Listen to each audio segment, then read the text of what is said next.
Hello and welcome to this special event on the future of construction.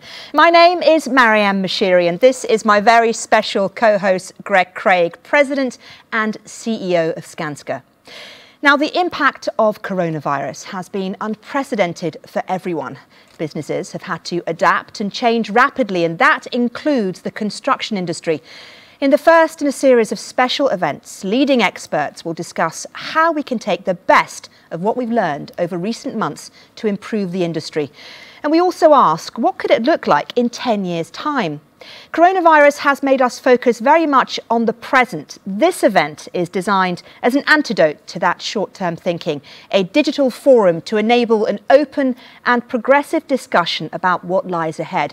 And we want you to take part. With our live polls, we're going to be taking a real-time temperature check of your views on the direction of the industry.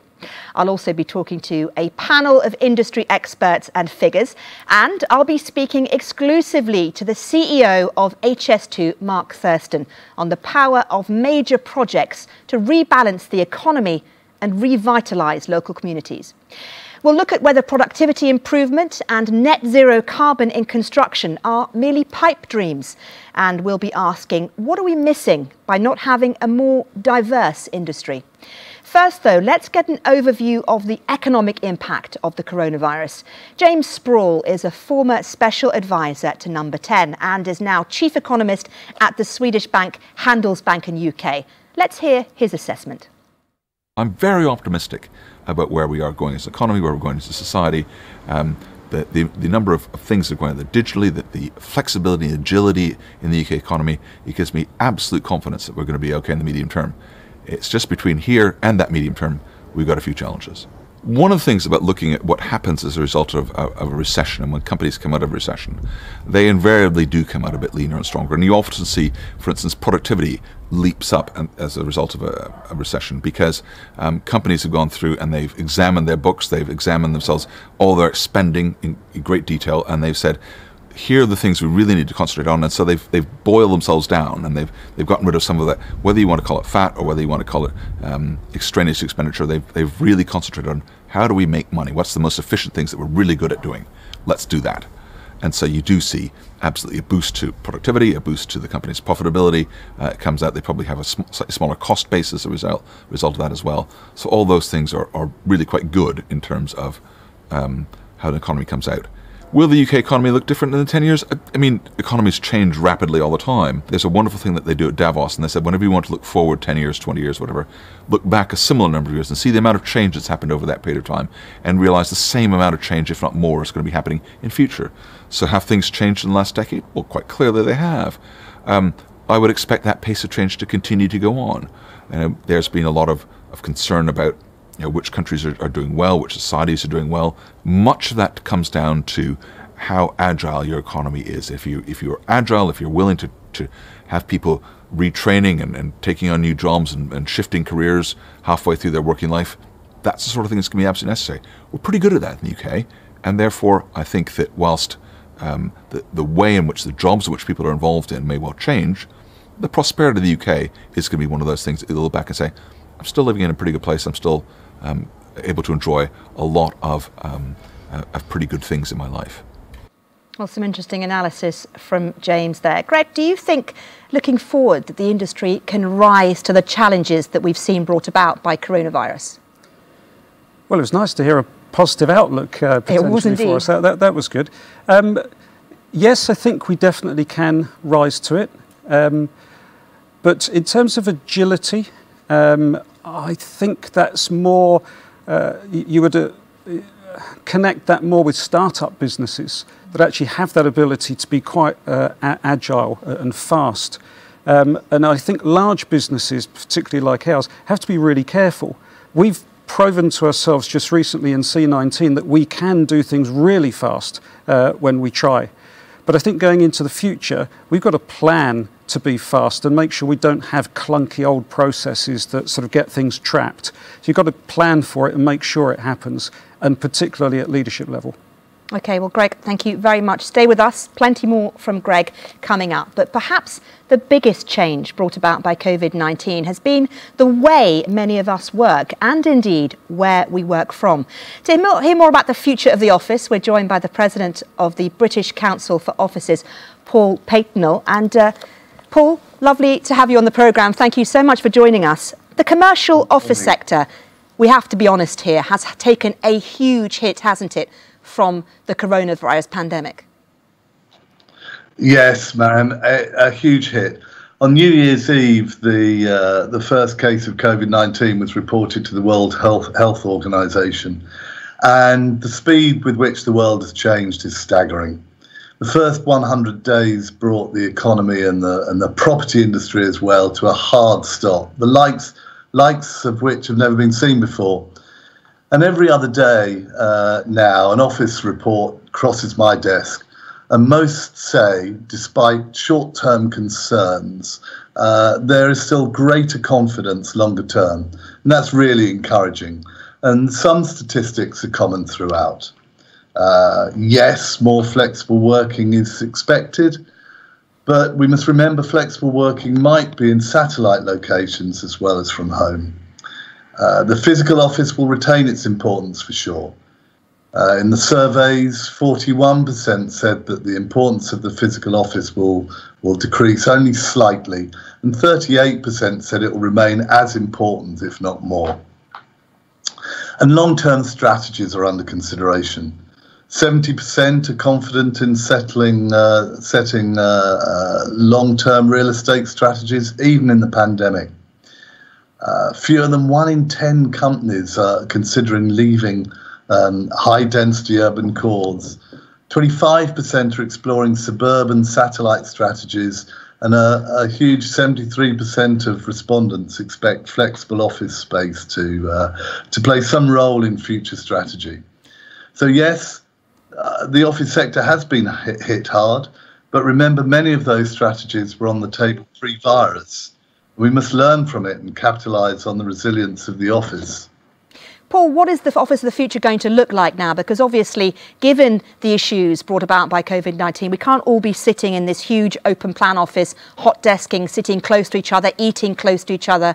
How is it going to change? How is it going to look different? Well, there's been a lot of talk about the death of the office. But when the next half generation has materialised, say 10 years' time, and they're late 20s, they will have forgotten the virus. Just like 9/11, there'll be changes in travel, IT technology, office design and layout, hygiene, remote working, but I believe the office will still be a focal point of business. What we may adapt to is an increased number of people working flexibly from hubs or home, leaving more space in the office to offset an inevitable lower occupier density. There'll be less hot desking and more space for video meetings. There'll be an urge to only accept offices that prioritise health and well-being and, of course, sustainability. But all of this and more will encourage the desire for new Grade A office space, with as much fresh air as the latest systems can provide. And in terms of physical differences, we'll see an office centred around communication and technology and the space planning that supports that. OK, Paul, stay right there, because we have been asking you, the viewers, to give us your opinions on various things. And our first question has been, ideally, how many days a week would you like to work in an office environment? And we can take a look at that poll now and see how the voting has gone. If we can see, well, there we go. The absolute majority, 84% of you, would like to work in an office environment 84% of the time. Only 3% saying my role isn't office-based, 7% saying you'd like to work in the office every day, and 6% of you never want to go back to the office again. It's 1 to 3 days a week, 84% of you, 1 to 3 days a week. Now that, it kind of tallies with what you're saying, Paul. 1 to 3 days a week isn't quite full-time office working, but it's still a desire to get back into the office some days a week, isn't it? Yes, indeed. People, I think working from home was a novelty at first, but we've realised the lockdown has pushed us further apart, and much has been written about the social values of this. We need to return to work to get back into the public sphere, the place where ideas are freely exchanged. And we're probably talking to each other more now than ever before on the internet and phone. But the office has the capability of delivering a better work-life balance. And there is a growing awareness in recent years of the link between mental and physical health. And we explored this at the BCO conference in Copenhagen. And now, thanks to the coronavirus, the world is embarking on the most extensive experiment in working from home ever. So how will we cope? As people settle in the home working concept, they'll be frustrated by all the things they take for granted in the office. The internet capacity, storage, communications, IT backup. And you sometimes feel you're working with one arm tied behind your back. And not everybody has the idealistic home office. The reality is many home workers have to vie with partners, dogs, children, often working in the spare bedroom with all the clutter. And sounds like you're telling me about my life, Paul. Productivity. Distractions are inevitable, and timekeeping can easily suffer. Paul, let's talk about the government role in all this, because we've seen the government talking about big investment in infrastructure. What about the government investing in the office sector? What is its role, do you think, in boosting the office sector? And should it have a role? I think the government inevitably should have a role. Again, we find ourselves in a position where what has changed? The coronavirus has identified a number of issues that were already around before the virus took hold. Planning, for instance. Our planning system is so clunky. Occupiers have a renewed demand for Grade A office space, increased by this pandemic.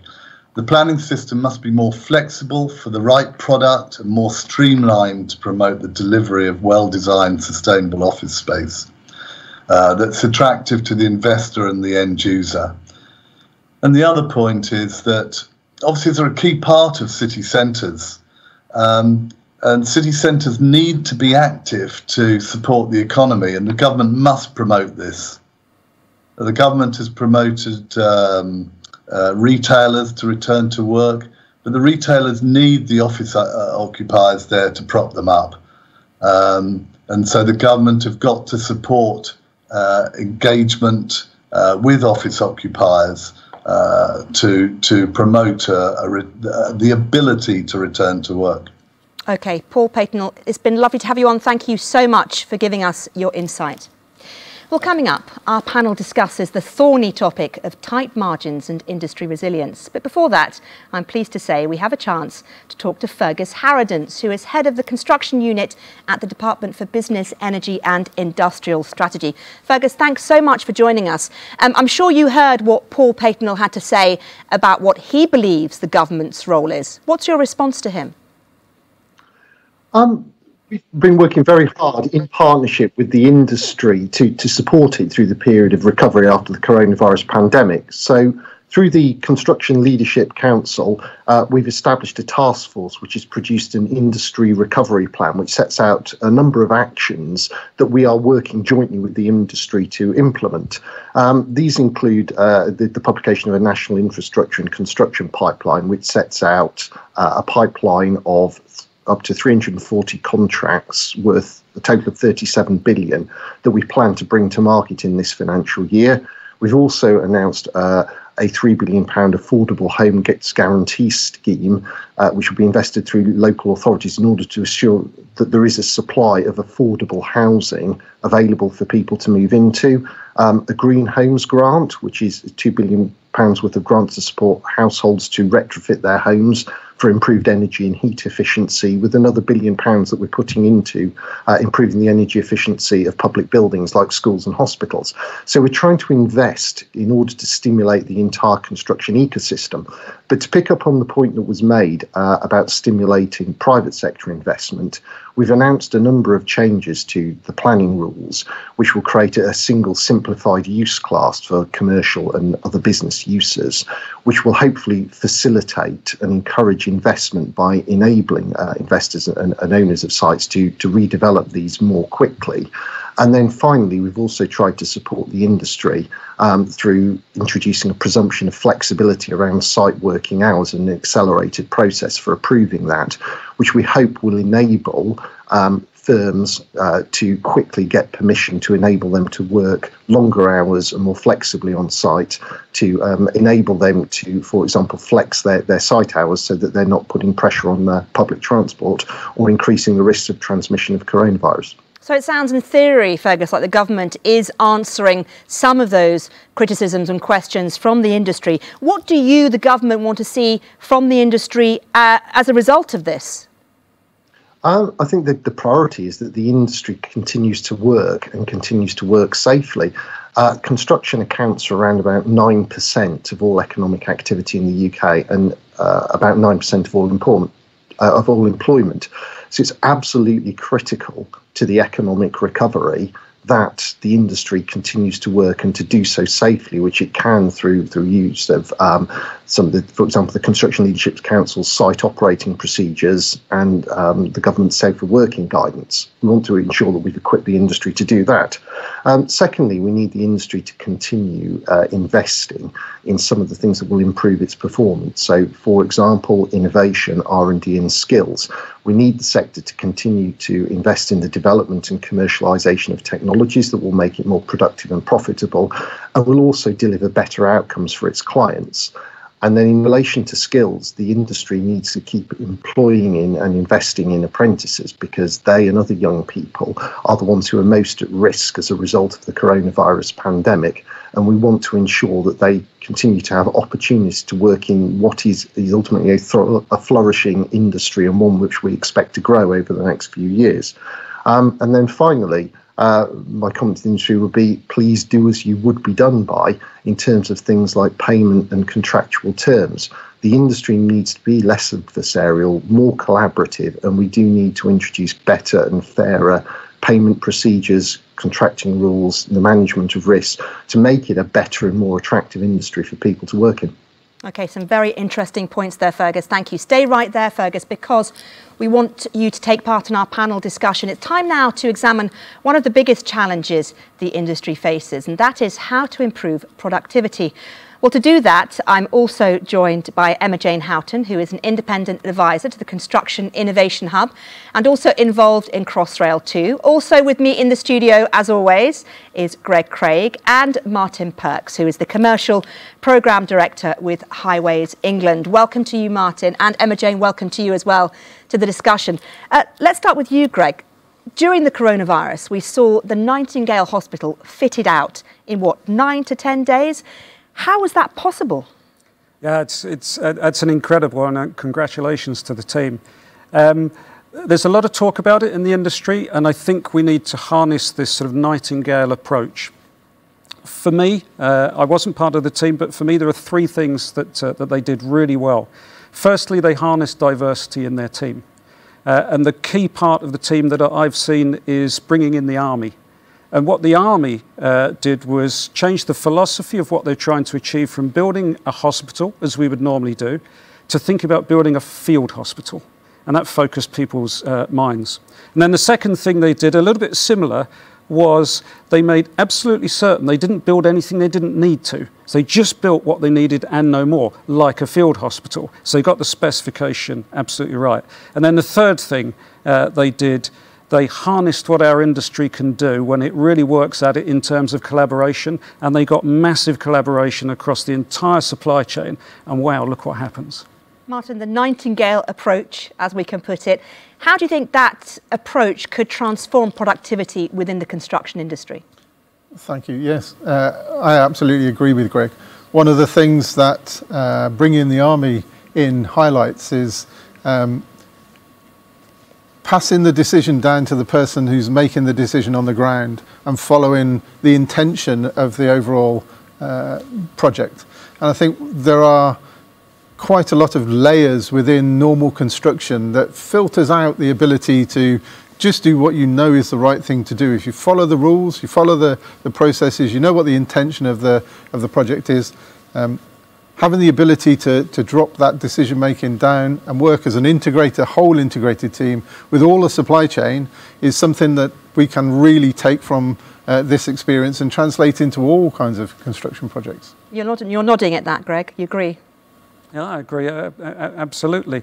I think we must keep remembering that the really clever, smart stuff doesn't always happen in the senior levels. Sometimes the best idea is from the most junior person. So therefore, we've got to create an environment within our industry where everyone is engaged. And by everyone, I mean the most junior person in the smallest supplier. Emma-Jane, productivity obviously has been an issue for the industry. Do you think that the changes we've seen brought about by the coronavirus can now be harnessed and used in the future? Well, most definitely, I would hope so. Productivity is not a new problem for construction. It's been a problem for a long time. And the reason for that is because we have this cycle of short-term buying, of low margins, and a lack of investment in the industry. And I think what's needed to break that cycle, because that is what is required, is for a real step change in clients' approach and clients' delivery models to be a pathfinder for a new way of delivery. And as we've just been discussing, COVID has shown that it is possible to be ambitious and to be brave in adopting new delivery models when there's an urgent need to do so. And the field hospital we were talking about just now is a fantastic example of overcoming some of those enormous challenges and what construction can really do when it delivers these amazing outcomes for society. So I would hope that we are able to grab that ambition and to grab that bravery that's been proven out over the past few months from that COVID experience, and have clients adopt that approach into taking a leap and having the faith that different delivery models can create better outcomes for society. And Fergus, you're nodding your head, and I know you talked about collaboration, didn't you? And the government wanted to see more of that. And that, do you think, is one of the answers to productivity? Oh, I think it's an essential part of the answer to productivity. We've got evidence through the A14 project that Highways England undertook, also through other examples like the Anglian One Alliance, where when you've built these very strong collaborative teams around the right ethos, around information sharing and joint working to solve problems, it is delivering much better results for both the firms involved and for clients. Fergus, thank you. Let's take you back to one of our polls again. We've asked you, the audience, to tell us what you think has the greatest potential to improve productivity. Let's take a look at your answers. Lots and lots of you have been voting, and it's closer than last time, but 47% of you believe digital tools and skills are the answer to improve productivity. Interesting that, Greg, isn't it? Yeah, it certainly is. Digital has enormous potential. And I'm old enough to remember when digital didn't really even exist in our industry. There were no PCs when I started. There weren't even mobile phones, mind-blowing as that is to some of the youngsters. So therefore, I've seen a huge change of digital coming into our industry, and it's definitely accelerating. So the potential going into the future is high. But I think we've also got to remember that digital is not the only piece in the jigsaw. It's a big, important piece, but it's not the only piece. There are things that digital can't really do for our industry. I can't really see for the craftsmen, for those with real skills, bricklayers, stonemasons, etc. I don't think they're going to be able to lay their stones, lay their bricks faster in a day as a result of digital. Maybe the design will be absolutely spot on and they'll never have to move that wall. But in terms of the productivity for those as individuals, it doesn't sort everything. And there are many other examples as well. So it's a big tool, but it's not the only tool, and we've got to focus on the total picture. Martin, do you agree with that assessment? Big tool, not the only tool? Yes. Greg knows we've been also trialling the use of digital connections to Big Yellow Plant when we're doing earth moving. And one of the benefits of that is we can access a completely different and diverse workforce. Being able to operate a big Tonka toy on a great big site from your settee as if you're playing on a game station. Absolutely. But that's really how we translate the skills of gaming young people now into an industry that can then harness them and the skills that they've learnt into being able to deliver much, much more productively. So yes, I absolutely agree. This integration, making sure that we've got the right people making the right decisions at the right level. Digitization can take some of the backroom activity, the things that don't happen on site, and take some of the capability to robotically automate some of the processes that don't add value. We have armies of people creating and presenting applications for payment and check-in applications for payment. Actually, we can take a whole bunch of non-value adding person roles out of that and redeploy them to the think space. People are the people that are going to think. Without people, nothing happens. We talk about great big assets, about offices and roads and nuclear power stations, but they don't get there without people. So actually harnessing people to do what they're really good at and digitizing and using robotics for the things that don't add the same value as their thinking capacity is really where we need to take this whole industry over the next 10 or 20 years. Let's move the argument on now and talk about procurement and contracting. Emma Jane, to you first of all. There's been a lot of debate, hasn't there, about the way in which procurement and contracting are undertaken within the industry. Do you think the industry needs to change its models in this sense? Most definitely I do. I was actually really surprised to see the poll just now from our viewers, which talked about only 6% thinking that procurement models would be a real enabler for this change, because in my view, it's a good degree higher. And the reason for that is that historically, this cheapness rules has been the sort of mindset that we've had, and we need to move from this cheapness rules to value tools, so that we procure for value rather than for initial capital cost. And the work of the Construction Innovation Hub with the Value Toolkit and all of the work around Procure for Value as a part of the construction sector deal has made great strides in what we need to do to break down the barriers to make that possible and how we instigate that transformation for our sector.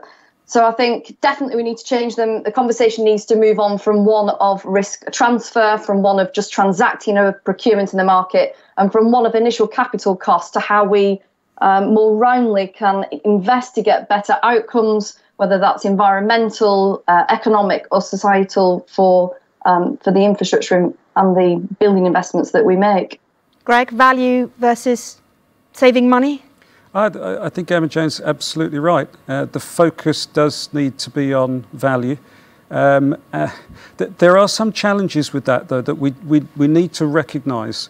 The ideal situation is actually something like Highways England has got, where they're actually in control of both the creation of the asset and the operating and maintenance, and they've got the budget for both. So if they see an advantage to spend a little bit more up front to benefit the operating and maintenance, they can do so. And that's really smart and focused on value.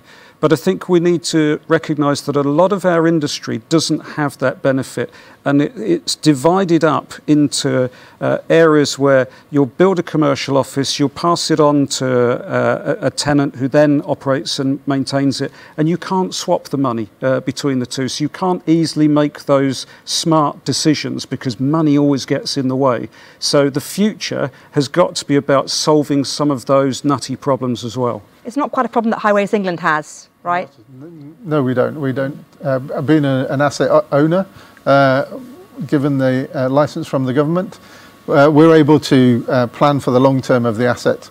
However, one of the things that Emma Jane's been talking about, procuring for value, in the last round of frameworks, we have procured on the basis of a new model that's coming over from the States. It's following lean project management, and it's called target value delivery.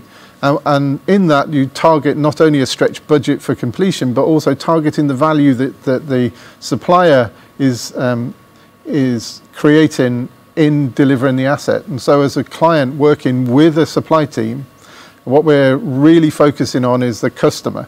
Highways England's transformed the way it looks at the asset over the last 5 to 6 years. And we're now focusing much more acutely on the end user, the road user, but also the communities that we impact, the neighbours, the stakeholders that we have in those projects. And the value model, both economic, social, beneficial, environmental and human, so creating jobs, are things that we really want to embrace within our procurement process. So we look at behaviour around that from suppliers, and we look at how people are connected right from the decision-making point, operating a piece of machinery, through to understanding why operating that piece of machinery is going to benefit the community and create value in the end of the asset. Fergus, that must be music to your ears, right? Talking about a company who wants to bring in social value, social change, and to benefit the wider community within the framework of that job.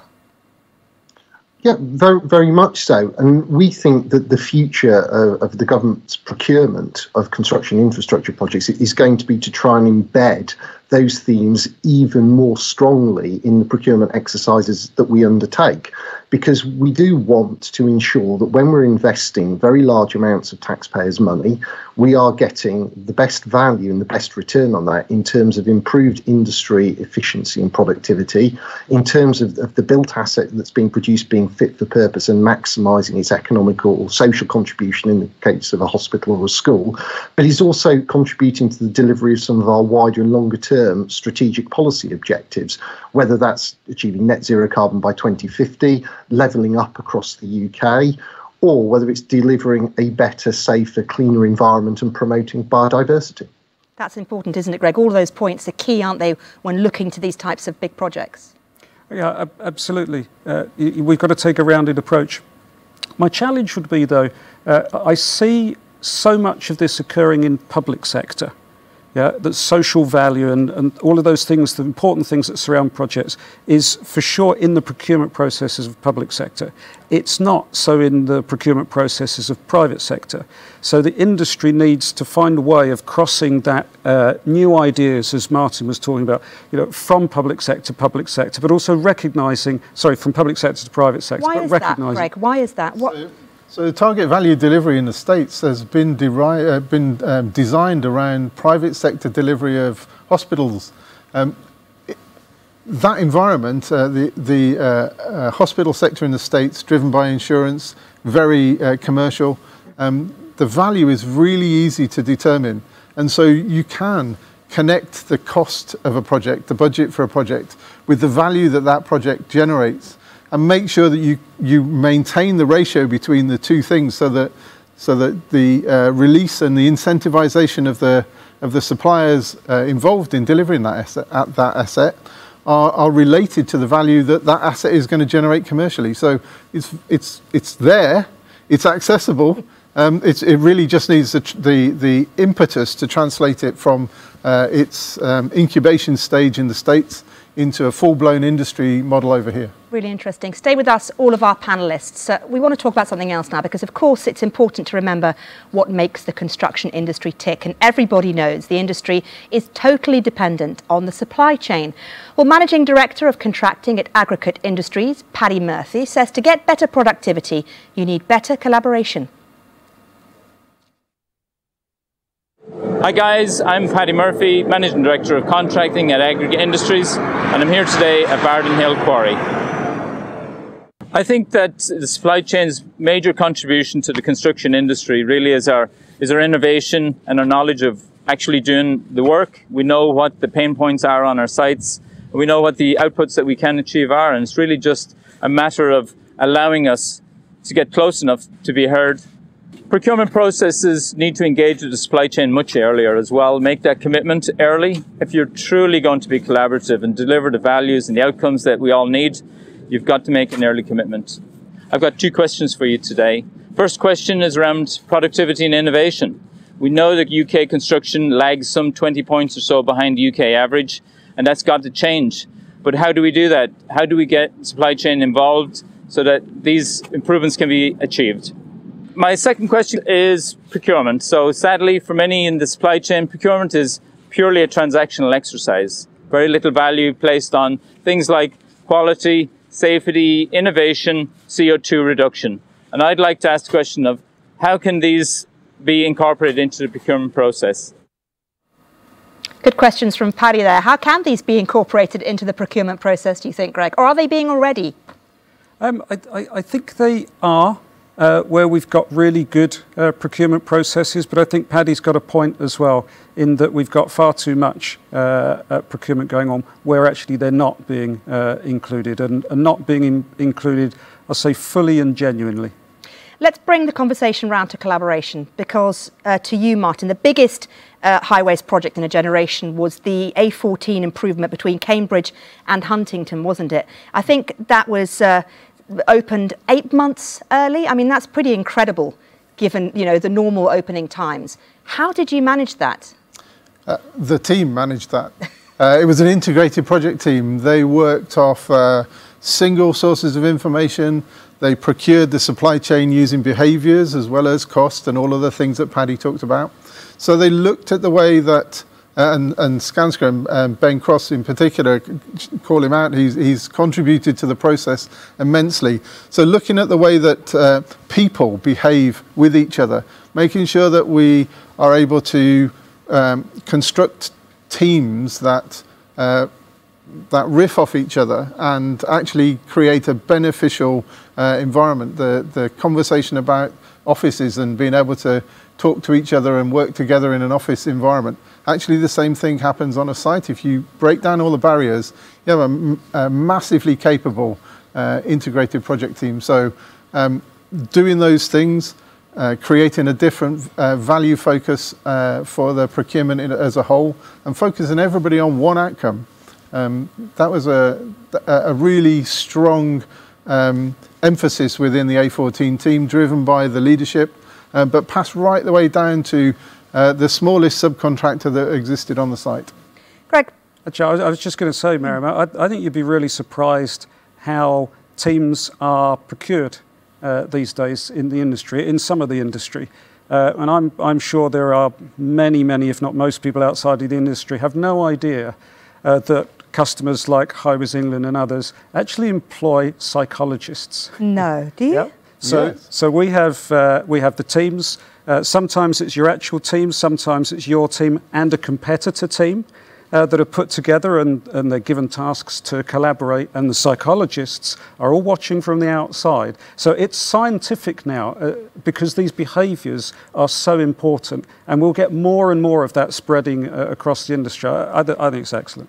Psychologists involved? Absolutely. People are the only thing, the only reason that things get done. So if you don't match the people and train people in the ability to collaborate, and collaboration as in the infrastructure sector has really struggled to get traction.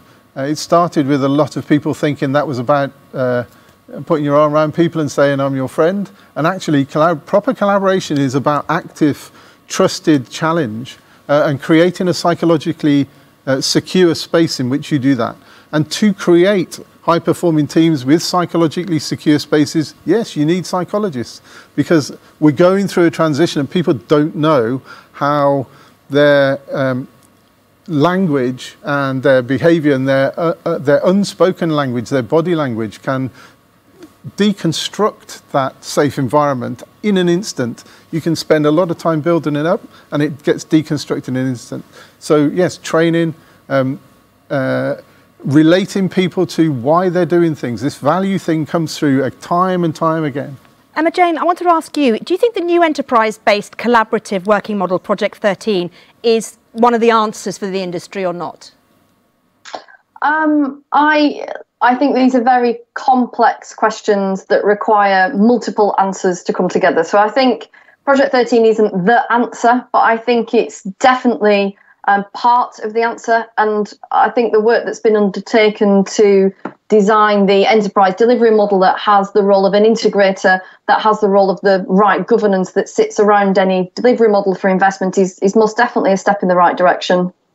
Let's bring in our next poll now. We asked you, the audience, tell us what you think the greatest barrier to effective collaboration in the industry is. And here are the results. And 37% believe that a traditional mindset is the greatest barrier. 28% of you believe commercial models and tensions form a barrier, 90% bring out conflicting priorities, and 17% a lack of trust. Greg, what does traditional mindset even mean? That's a really good question. What does traditional mindset really mean? It's a very traditional industry. And if you just keep trying to achieve something different in the way that you've just always done it, funny enough, you don't achieve anything different. It's pretty much as simple as that. And what we actually want is a untraditional part of our industry. I talked earlier on about that diversity element within the Nightingale team. We need the challengers within our industry that make sure we don't always just do it in the same way. Otherwise, how do you ever find new ways of doing things? And how do you ever find those occasional golden nuggets that is a real aha moment? Emma Jane, traditional mindset, does that surprise you that people watching at home think that is a barrier? No, it doesn't surprise me at all. Traditional, when you asked the question just now, for me, this traditional mindset is really about holding on to a past way of doing things which we know doesn't really work, and not having the ambition and the bravery that I talked about at the beginning to try a different delivery model. So I think, for me, the traditional mindset is about holding on to the past and not boldly moving into the future to be fit for the future. Mm. Let's talk a bit more about the future, because one area where the industry is taking a long-term perspective is on carbon.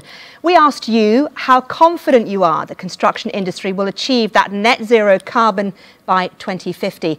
And you have all been voting in your hundreds and hundreds, and well, quite possible is the winner. 58% of you think it's quite possible, 19% of you think it's totally achievable, 22% unlikely, 1% think it's impossible. Fergus, I wanted to bring you in on this. What do you think, what part does the industry have to play, do you think, in helping the UK reach that 2050 target?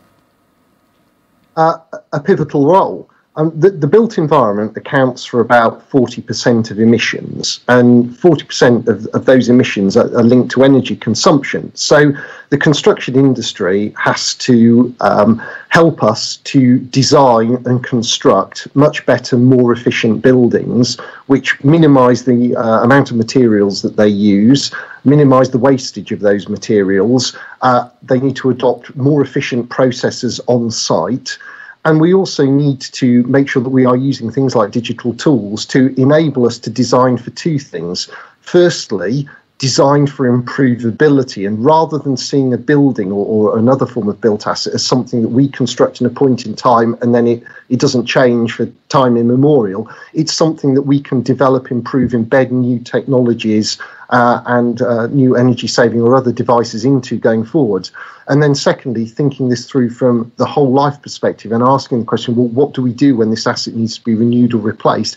Is it recyclable, or can we actually reuse some of the products and materials in other ways? So yes, the industry has an enormous contribution to make to decarbonising the UK by 2050. How much of that already is being done by the industry, Greg? Not enough, for sure. We need to accelerate it. We need to particularly accelerate our skills. We've got some fantastic environmental experts within the industry. So the advice and the knowledge about alternative materials, alternative methodologies, a lot of that is already there, particularly in the supply chain. What we don't necessarily have, and funny enough, I've spoken to Martin about this previously, what we don't have is that knowledge embedded within the people that sit in all of the meetings that determine the design, the specification. Because actually you need people that sit there. We've got people that sit there and say, that's very expensive. You don't really hear someone say, that's very carbon intensive. And I've got an alternative to that. Why don't you use this instead of that? So we need to move the knowledge from the experts into those that sit in the meetings that create the solutions.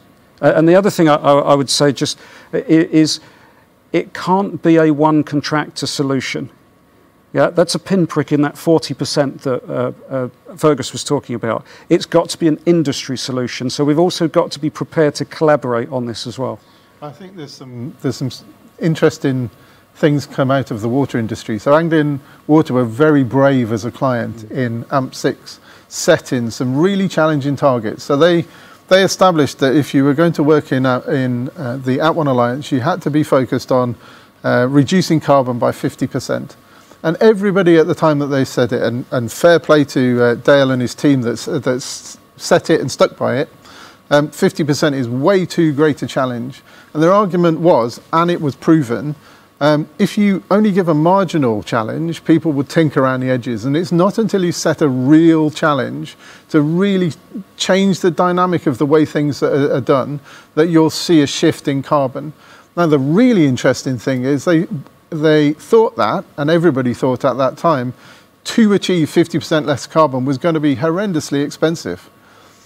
The rethinking of design meant that they ended up 25% cheaper because they solved a different problem. And in solving a different problem, they came out with not only a carbon benefit, but a cost benefit too. And ultimately, that translates into a value benefit for their customers. That's interesting, isn't it? Because Fergus, I wanted to ask you, we're hearing about the benefits of going digital, about carbon neutrality and reduction. But, we're talking about tight margins here in this industry. Can the industry afford the level of investment that's needed to get this thing going? I would turn the question round and say, can the industry afford not to digitise? Because the potential scale of the productivity benefit for the industry through better, smarter and more efficient working is tremendous. And productivity improvements are what will generate greater profits and lead to greater sustainability amongst construction firms. And looking to the future, it's clear that everything is going to digitise in the built environment. We are going to be working towards the delivery of the National Digital Twin, where we have interconnected buildings and infrastructure. We're also over time going to move towards digitisation of planning processes. There will be a big drive towards that as a result of the building safety legislation that was published in draft last week and is going to be enacted at some point over the next couple of years. And also the fact that I think we're going to find that increasingly you are using digital payment systems, quality control procedures, and organisations in the financial services sector, such as insurers and banks, are going to be requiring more information from the industry and wanting more real-time information from the industry. And the provision of finance and insurance is going to be linked to these. So I think the industry does have to digitise, and I think there will be a powerful drivers getting it to do that. But the corollary of that is that there are very significant benefits from the industry from investing in these technologies. Emma Jane, what do you think companies should be investing in now to have a competitive advantage in the future? Well, the obvious answer would be certain products around, as Fergus has just been outlining, around digitisation and to address carbon. But I think for me, actually, it's a really exciting time for construction. We've got a number of disruptive factors that are coming together to create different responses from different needs rather from clients and different responses from our suppliers. So I think if we're really going to embrace the devolution, the net zero, the digital and the skills problems that face us, our suppliers, the suppliers that race ahead, I think, over the next few decades will be those that can develop that USP and develop a real value proposition. So being very clear about whether you're all about net zero buildings or whether you're about multi-purpose buildings that have flexibility to adapt to ever-changing societal needs, or whether you're about buildings that can be put together really quickly, I think that is what is going to serve suppliers really well. So essentially departing from this traditional delivery model of selling people and people's time and moving more towards pulling the market into what is possible in terms of the client's requirements. Martin, I can see you want to reply to that. I do, and I think it's connecting this thing of a traditional mindset and a carbon ambition, and actually the thing we've got to invest in is people, because it's people that will make that transition. And so currently we've got people not only with a traditional mindset around contracts and around the way that they interact together, but a traditional mindset around what gets included within a project, how much carbon you expend in undertaking a project. how we can really transform ourselves so that we move to design for manufacture off-site. Because in manufacturing off-site, there is a massive reduction in carbon because we're not trying to build it in situ. It's something that the A14 has benefited from. One of the things that's allowed it to finish early, they created an on-site, off-site factory. So all of the bridges were manufactured off-site, on-site, and transferred to the place of their construction. To do that, the design had to change. All of the components of the best bridge, of which there was 31 on the A14, all of the components were redesigned so that they were consistent. Being consistent allowed them to be manufactured off-site but on-site, and that translated into a saving in time, a saving in money, and also a massive saving in safety. Suddenly you're not trying to build a bridge suspended above 40 meters above something because you've built it in component format off-site, and that has a real translation into health, safety and well-being of the people that work on the site. So I think your question about what do we invest in, it's absolutely about training people to think in a new way, getting suppliers to set the environment to enable them to feel safe to think in a new way. You know, if I've been appointed because of my capability in my job, being asked then to change what I do is quite a brave thing to ask me to do. So, yeah, people. Talking about money, okay, we have to admit tight profit margins exist in the construction industry. Are they sustainable? Well, we've been running since, as a company since 1887. So it must be sustainable because we've been working in this business since then. So it's possible to sustain yourself as a business. It's arguable as to are the returns quite enough to put the level of investment in that we would like for the future. But I would argue that you can make a reasonable or a good return from this industry if you're careful. If you're careful with the types of projects that you're going for, make sure it's what you're really, really good at. And don't try and deliver something that you can't do. And you're very careful with all of the other aspects that, funnily enough, we've been talking about. Right customer, right procurement model, align that to a super team that's actually going to have all of those behavioural characteristics that lead to success. And yes, if you're careful, you can make a good return in this industry. Okay, well, thank you so much to all of you. Fergus, Emma, Jane, Martin, and of course Greg. Don't go anywhere. I know you're not going to, but please don't. Thank you for that really interesting and really informative discussion. Still to come, how HS2 will be a game changer both for the construction industry and also for local communities. But first, there's only really been one topic that's knocked the coronavirus off the top of the news agenda for us, and that is the death of George Floyd in the US and the subsequent protests around the world. The political and social reaction has been something covered extensively by the media, including by us at the BBC. But what about in the business world? Ensuring inclusivity has long been a goal within the construction industry, and now it's more important than ever to get it right. Let's speak to Frank Douglas now, CEO of Keras and one of the most influential voices on diversity and inclusion in the business world. Frank, thanks so much for joining us. Why is diversity so important? Well, there's two sides to it. There's diversity and inclusion. But on the diversity issue, I don't think there's anyone on this call who would not recognize that the construction industry has a skills challenge that is only going to be made worse by the Brexit issue. And therefore, human resources, similar to financial resources, gravitate to the highest place of return. And so, there's a very compelling fact, for example, that within civil engineering, 15 to 20% of women who graduate in civil engineering choose to work either in banking or general management. And so that highest rate of return and getting the best and the brightest is what people are looking for. And construction has to compete with other industries.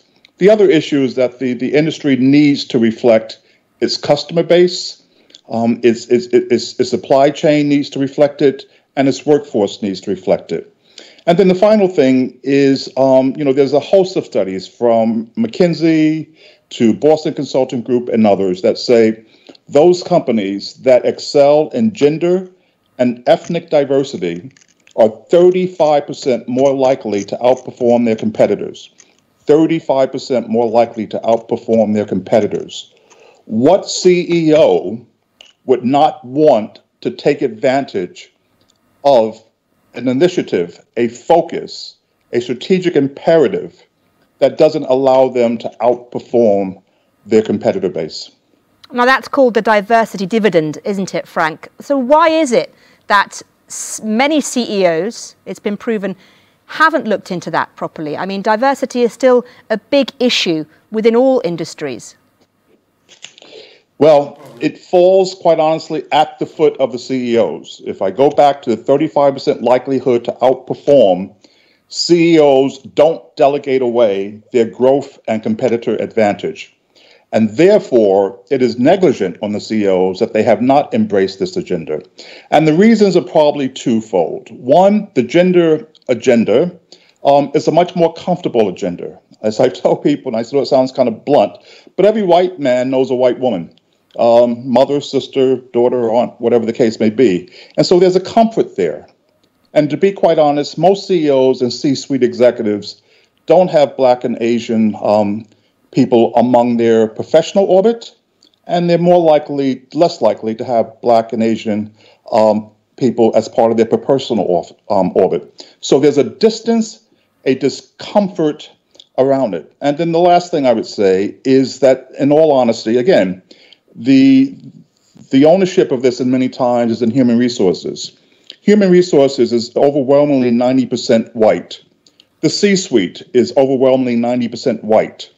And so what you have, quite honestly, it's a white human resource leadership team trying to guide a white C-suite team into issues around engagement of Black and Asian ethnic minority employees. There's a gap there. How does the construction industry specifically compare to other industries in your vast experience?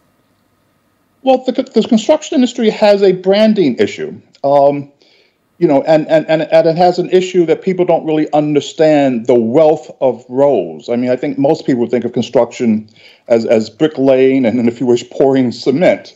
But clearly, from design, from contracting, to buying, there's a host of roles there.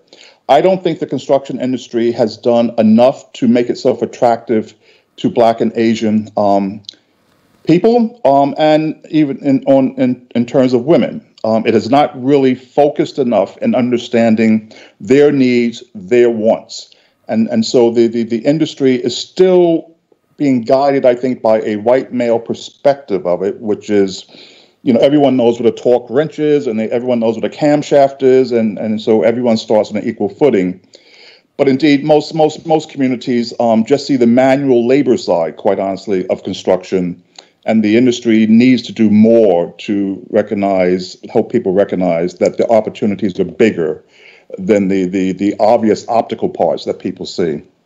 Frank, thank you very much. Do stay there with us, Frank, because we want to broaden the discussion. Joining us now are Lorraine Martens, Director of Diversity and Inclusion at Network Rail, and Holly Smith, a graduate engineer named last year as Future Leader by the President of the Institute of Civil Engineers. And of course, as always, Greg is still here with us. And I want to throw the first question to you, Lorraine. Thank you for joining us. It's really good to have you.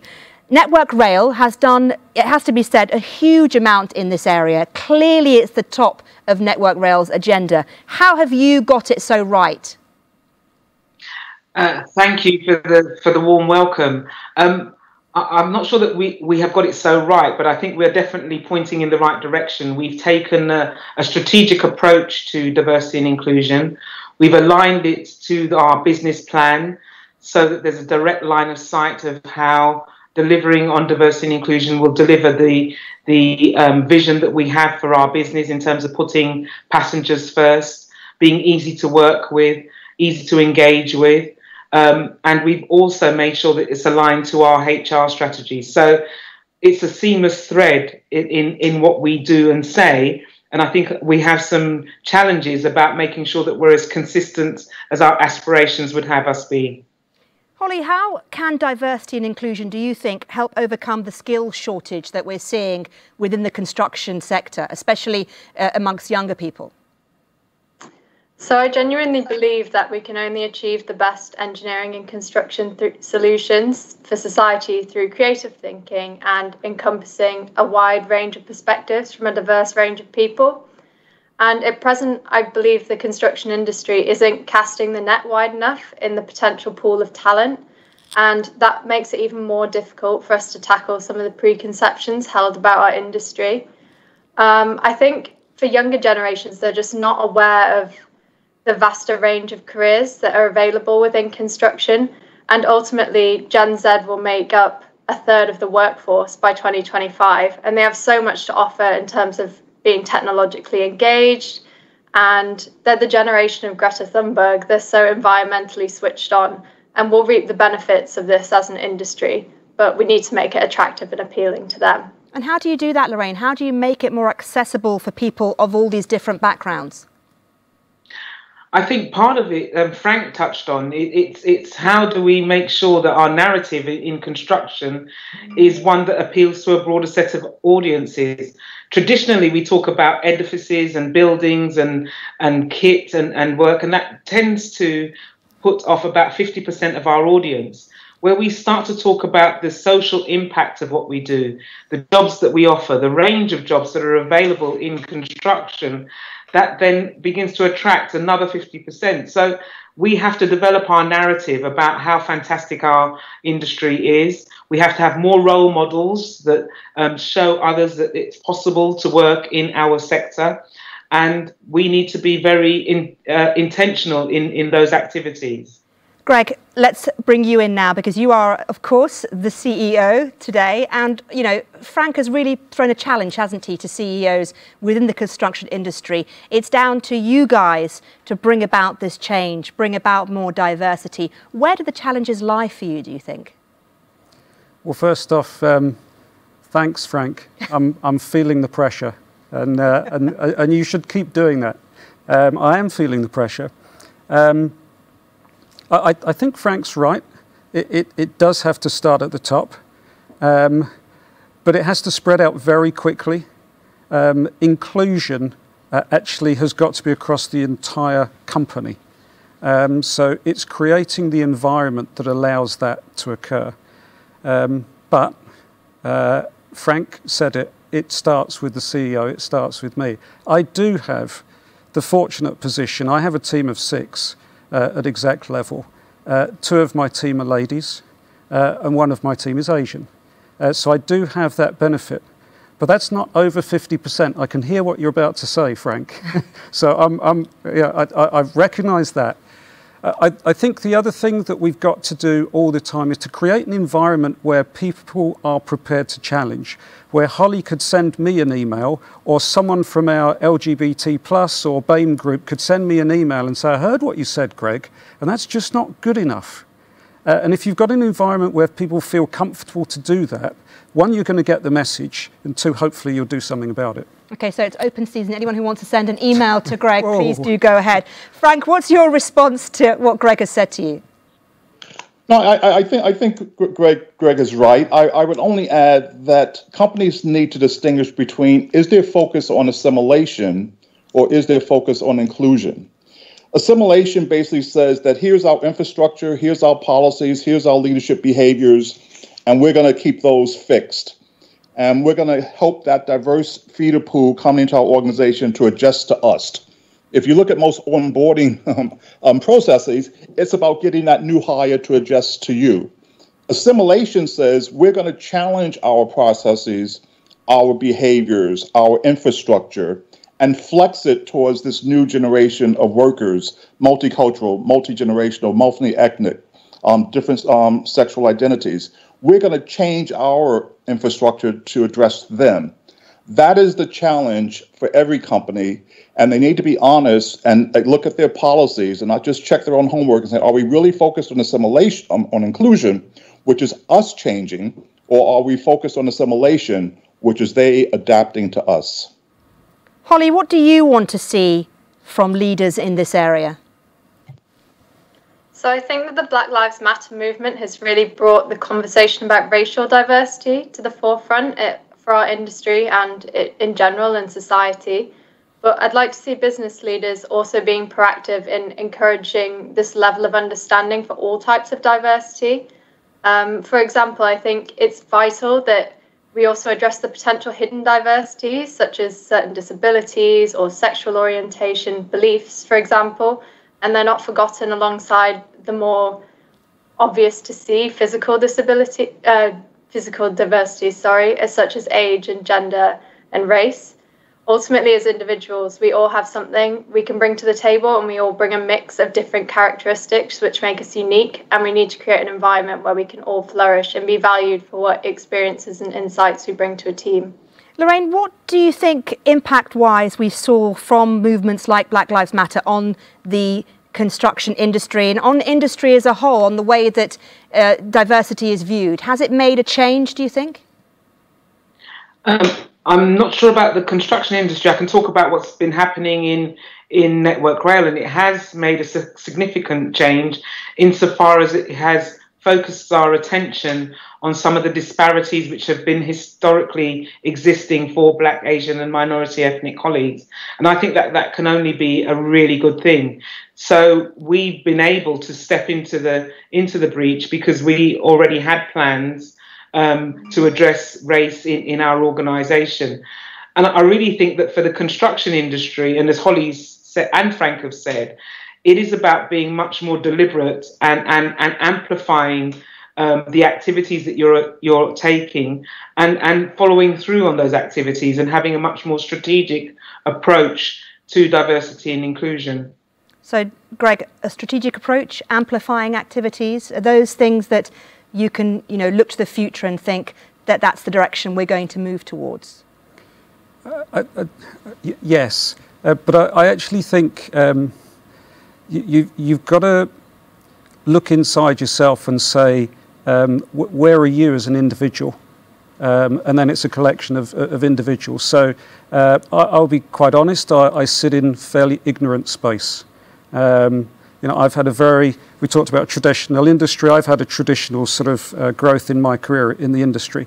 And there are a lot of things I'm quite ignorant about, but that's where the networks and where expert advisors like these people can really help. So, for instance, the comment that I heard the other day about, I can't be myself at work. And I'm sort of thinking, why? We're all really nice people. Why can't you? And what is it you really mean? And actually, my interpretation of what they were saying wasn't correct. So you've got to listen further and ask more questions, be curious. And it was actually, well, I can't wear the clothes I wear at home. I don't feel comfortable eating the sort of food I eat at home, and so on. So, but the point was, I was learning. And I think the real issue is that individuals have got to be prepared to learn going into the future. And me as the CEO, I think one of the things I've got to do is to create an environment where people are expected to learn, because we are going to make changes. And if you're not prepared to learn and talk and engage and be inclusive, you're probably not the right person for Skanska. Holly, what about you? I mean, you're at the beginning of your career. In 10 years' time, what changes do you want to see in that time? So I think that one thing that unites us all, no matter our background or our mix of diversities, is managing our health. And with the health and safety revolution of the 1970s and our industry's proactive approach to managing coronavirus, I think we're quite effective at managing physical health. But what I'd like to see over the next 10 years is us tackle the silent epidemic within our industry, the mental health crisis. So I was quite shocked when joining the industry to learn that male site workers are 3 times more likely to take their own lives compared to an average UK male. And I think improving diversity and inclusion could hold the key to improving mental health on construction sites. As Frank said earlier, in our personal lives, we tend to limit our social interactions to those who are similar to us and those who we immediately relate to. And historically, the same could be said of the construction industry. It's had quite a narrow demographic, typically white and male. and that fosters a macho culture and typically a group who don't share some of the problems they face in their lives. So I think by working day to day with a more diverse range of people, we'll improve our empathy and understanding of a much wider range of struggles that people face, and hopefully create an environment where we're more open to a wider range of life experiences and we can receive better support from our colleagues. And Lorraine, Network Rail, very much a success story in this sense. What advice do you have for anyone watching, organisations watching this? So I think the things that have set us up for success have been around having a clear vision of what we want to achieve, making sure that we're equipping all of our people with the right skills to address diversity and inclusion, being very open to learning. I think Greg's point about making sure that you're creating that environment in which people can begin to understand how diversity and inclusion impacts both themselves as individuals, but also what we do as a day job, have been absolutely crucial. And being relentlessly brave about making the changes that you need to make in your organisation. I think those are the foundations of our progress. And Frank, the final question to you. What do you think the difference is between equity, equal treatment, and equality? And why is that so important, that difference? Yeah, that's a very good question. If I can take license for maybe 90 seconds to go a little bit of my backstory to help answer that question. I'm sure I haven't fooled anyone. This is a New York City accent, even though I've been living in London for the last 17 years or so. I was born in Mississippi in the U.S., which is then and now the poorest state, lowest reading level, and at the time, probably the hotbed of the Ku Klux Klan. My family then moved to not really a step up to New York City, a part called the South Bronx. And at the time in the South Bronx was the murder, rape, robbery, aggravated assault, arson capital of America, not a minor feat. And 40% of the South Bronx was either burned or abandoned. I happened to take a liking to trumpet playing, and I auditioned for what many of you would know as the FAME School, which is called the High School of Music and Art. I can't put my leg up to my head or anything. Please don't try. I only play the trumpet now to annoy my family. But I was the only Black trumpet musician selected that year, and it's open to all students in all 5 boroughs of the city. The other trumpet players came from much more privileged backgrounds. Their instruments were of much higher quality. Mine was probably a quarter a note off and annoyed everyone. And more importantly, I did not have the music tuition and teaching that many of them would have had 5 to 10 years of entering music and art. And so I had a teacher, Mr. Joseph, and as part of the program, every other day, you would get 30 minutes of music lessons from Mr. Joseph in the trumpet section. And Mr. Joseph gave me 30 minutes of music lessons each day. And what I realized is that in that early age of 16, and I've carried it with me, that's the difference between equality and equity. Equality would have been to give me 30 minutes of music lessons just like everyone else, even though I needed more and had less resources. Equality was to give me 90 minutes to allow me to create that level and get to that level that was comparable to those who had more access and more resources. So the equity and equality issue to me is just very simply in that music tutorial. 30 minutes would have been equality, 90 minutes would have been equity, and for me, that was fair and appropriate. Absolutely fascinating. Frank, thank you for that insight into your student years. Frank, Holly, Lorraine, it's been an absolute pleasure to have you. It's such an important topic, and I think that we have gone a long way to covering what needed to be covered. Thank you so much for that. And Greg, of course, thank you to you. Now, the industry knows that major projects can have far-reaching benefits for people, communities and society. And there are a few projects which are more far-reaching in their impact than HS2. Well, I'm very pleased to say the CEO of HS2, Mark Thurston, has taken time out from his very busy schedule to talk to us today. Mark, thank you so much for talking to us. It's an absolute pleasure to have you on the programme. Let's start by asking you, how important do you believe HS2 is to the future of the construction industry and indeed the wider UK economy? Well, firstly, good afternoon. Thanks for having me. Hi to you, Maryam, and to Greg there. I think for the industry, there's a number of things HS2 can do, and for two reasons. One is this project is going to run for 20 years, so it's going to see a sort of generation of people work on the programme. So to your earlier conversation around diversity, our opportunity to really redefine the sort of demographic of our industry, I think, on HS2 is profound, and particularly because we've sort of had a hotbed of construction in London and the South East, and it's sort of, this part of this levelling up agenda that HS2 is now part of, I think gives us a chance to then invest in skills in different communities, different types of people, right along the route, right through the Midlands and into the North. So I think, one of the issues for me then is around, that sort of skills legacy that HS2 can make a difference. Secondly, we know construction as a sector has been probably a little bit behind many others in sort of take-up of digital. We're seeing a lot of good stuff come through now, sort of innovation and new techniques, whether it's using battery-operated plant, whether it's reducing low-carbon concrete. So again, I think the scale of HS2 and the longevity of HS2 gives us a chance to invest in some of these things, whereby we'll look back in 5, 10, 15 years and say, it's now the norm.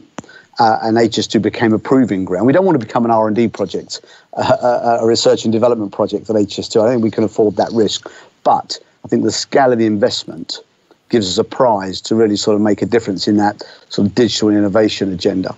And I think the third thing for me is, I think construction, and engineering construction generally probably not seen as particularly cool trades to go into. And I think, as Greg knows, I've talked to all the CEOs in our supply chain.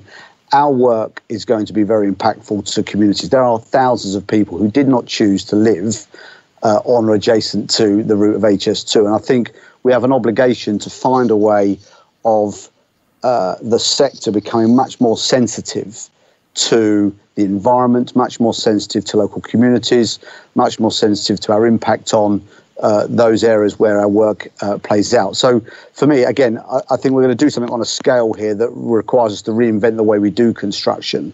And for me, we've got to, some of those things are prizes when we finish and look back, but frankly, they're things we need to be confronting now.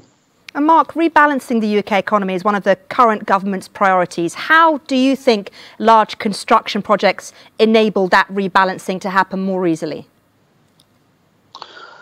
Well, clearly the government's looking at a number of ways of getting liquidity into the economy, and HS2, we talk about this term shovel ready, and we've got 9,000 plus people working on the project directly today, either within HS2 Limited or within our supply chain like Skanska. We think probably the number of people working on the project sort of in the supply chains of the main companies is 2 or 3 times that. So there's thousands of people already working on the project. At peak, we expect about 30,000 people to be needed to help deliver this project. And already across the UK, about 2,000 companies, of which over 70% are small to medium-sized businesses. In fact, I'm going to one, Maybe Bridge, a company that many of you know, provide sort of modular bridge construction, going down to them in Gloucester. And I've been to Kent, I've been to North Wales, I've been into Yorkshire. So this is already a sort of national project where the money that the government invested is then organisations right across the UK. And I imagine the more we do, the momentum we build, the more opportunities we create, that all becomes part of that recovery piece that you refer to. How do you think we create and maximise social value in large projects? Because we talked a lot in the last hour or so about the importance of social value for changing businesses and communities for the better. Yeah, and I think we're at the tip of something here, and it's not a subject I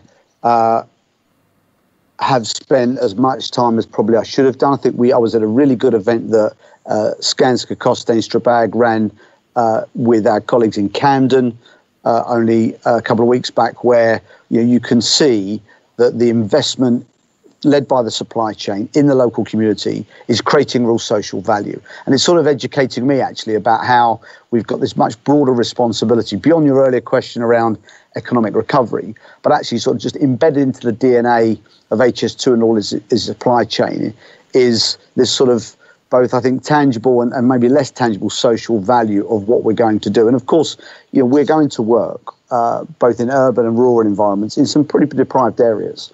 And I think HS2 has got an obligation to find a way of connecting itself with its supply chain to local communities, to local businesses, to local charities, in a way that starts to really sort of improve the livelihood of those people who are sort of adjacent to the route. So I think it's something that, you know, the supply chain are well placed to lead on.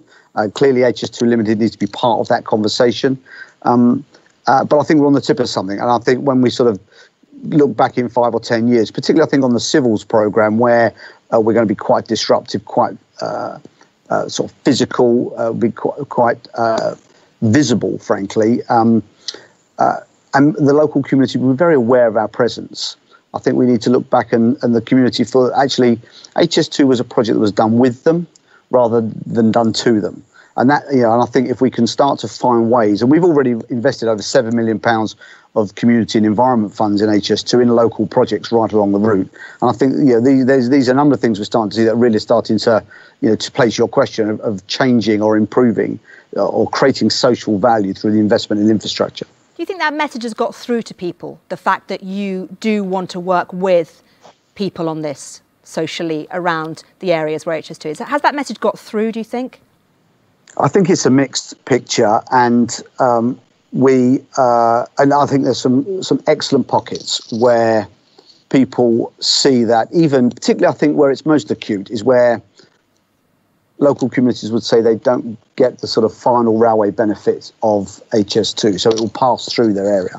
Clearly, if you sort of living around the Birmingham area, you're in around sort of cities, sort of London, particularly in the Euston area, not only are we going to transform, for example, the area around Camden, but, you know, the local authority are actively working with us to maximise the value of investment for that sort of regeneration benefit. I think once you get further away and you're into the sort of some of the rural areas where the railway's passing through, then their perception of the value of HS2 is inevitably impacted by their view of what it's going to mean to them in the short to medium term, where it's going to feel quite disruptive.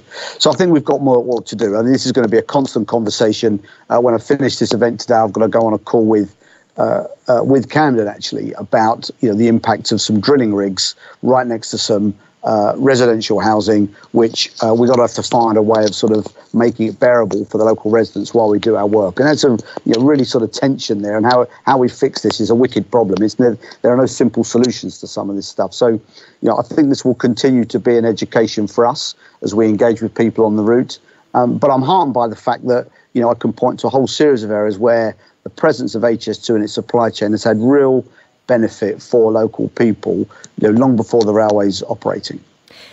We talked in this programme about innovation, about productivity, about digital and the moving forward in that way. How do you think large projects like HS2 can drive that kind of transformative change in the construction industry? Well, I think if you look at the scale and the complexity of what we're doing, I mean, we've only really built one high-speed railway in this country, which is between London and Kent. And actually, a lot of technology and a lot of the methodology that we intend to adopt on HS2 won't be massively different from that, actually, both in terms of its construction and its final railway. But if you think about the scale of what we're doing, if you think about the advancement and how, you know, sort of fast digital techniques are changing, and we're seeing them pull through into engineering construction, then I think the prize for us here is to sort of not quite, and it won't be a revolution, I think it'll be an evolution, but we continue to pull through opportunities to do things differently, do things smarter. I mean, the other thing that we should know, and I certainly never lose sight of as the accounting officer, is this is public money, and we're all taxpayers. So this is our money investing in this railway for future generations. So we have to sort of cover every pound we spend on this railway and maximise the value we get from it, both in terms of the physical assets we build, but that sort of wider benefit, that sort of ripple effect that you get from, that multiplier effect you get from this investment. And whether that's in social value, to your earlier question, or actually it's the ways in which the industry responds to something of the scale and complexity and the duration. I think that's the other thing about for me about HS2 that we sometimes, this is sort of, you know, phase one alone is 10 years. And if you think about what we were doing in construction 10 years ago, you wouldn't recognise some of the things we're doing today. So we, you know, I think we need to sort of not lose sight of that curve of improvement and continue to be bold and continue to invest in different ways of doing things that make it safer, greener, and clearly sort of better value for money. Yes, interesting you talk about green. How do you think that large projects will help the UK achieve its net zero carbon by 2050 aspiration? How will HS2 help us achieve that goal? Well, I think it's fair to say we don't really know what transport in this country is going to look like as we come out the other side of coronavirus. So that's a question I get asked quite a lot. What we do know is that domestic air travel is probably never going to be the same again. We've seen the aviation industry particularly suffer. We know that there's a big push to get much greener cars onto our road and a move towards hybrid cars and electric cars. But the reality is, if we want to move between our major cities, and that's part of the strategic case of HS2, that the connectivity between our major cities is going to be crucial for not just levelling up the economy, but just to allow the economy to thrive. I mean, these sort of transport network routes become sort of arteries of our economy. Then I think HS2 is an absolutely pivotal part. I mean, train travel is 17 times greener than an equivalent flight, and it's 7 times greener in terms of its carbon emissions than travelling by car. If we can get all the high-speed traffic onto a dedicated line, and we can get more freight onto existing railways and off our roads, one freight train is equivalent to something like 26 lorries. So, the sort of longer-term carbon zero ambitions of the country, 2050, and working back to where we are today, this railway we see as having a sort of pivotal role in really making and transport, by the way, actually, and I only read this yesterday, transport now is the greatest in front of energy. From 2017 onwards, transport is now the greatest generator of carbon in our economy, of which 90% of that is by cars. So, I think as we see this migration of modes to more greener forms of travel, I think HS2 and high-speed rail travel will be the way we want to get between our major cities. Mark, you were talking about the length of time it's going to take to see HS2 develop and be completed. Looking into the far future, if I can get you to, what do you see or hope to see as HS2's legacy for future generations? Oh, I think that's profound. And having travelled in and have been lucky enough to sort of travel on the high-speed system in Japan and in France and Italy, and seen how the cities that are connected to a high-speed system have just flourished. You're seeing it, in our Birmingham office today, you're seeing Birmingham already sort of reinvent itself. And the opportunities for young people, it's one of the youngest cities in the country, it's got some of the biggest digital startups in the country.